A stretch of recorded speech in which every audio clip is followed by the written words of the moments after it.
5 steps to escape tutorial hell without losing your sanity. Step 1, admit you have a problem. Hi, my name is Fark Zuckerberg, and I'm addicted to tutorials. No, seriously.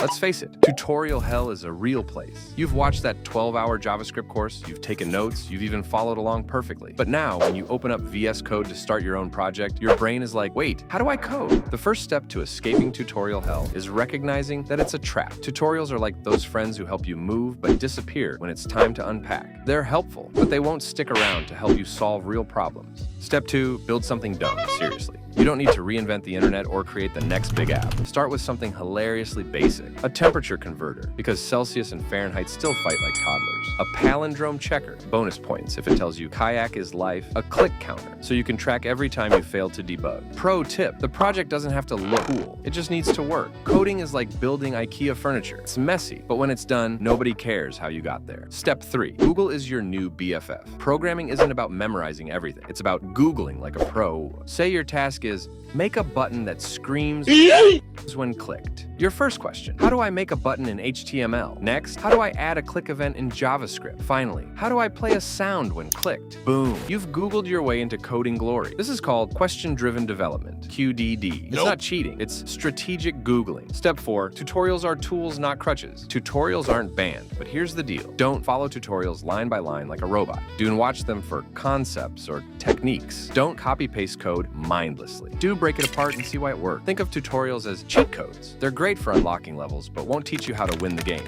Step 5, clone like a thief, legally. The fastest way to get good? Copy cool stuff. Clone your favorite website. Recreate the Google homepage, but make it say Bing is better just to mess with people. Clone Reddit's front page, but make it about cats and call it Meowed It. Why? Because when you clone, you're skipping the what should I build phase and diving straight into problem solving. Break the project into chunks, solve one problem at a time, and watch your confidence soar. Bonus, the 10-minute rule. If you're stuck, here's the golden rule. 1, spend 10 minutes trying to figure it out yourself. 2, if you're still stuck, Google it. 3, if Google fails, consult ChatGPT or your most tech-savvy friend. 4, but always, take the time to understand the solution before moving on. Congratulations, you're now on the path to escaping tutorial hell and becoming an independent coding legend. Remember, coding isn't about being perfect, it's about problem solving and having fun. Now go forth and break some code. If this video gets 69 likes, I'll show you how to fix your brain rot, kind of. See you in the next one, and happy Googling.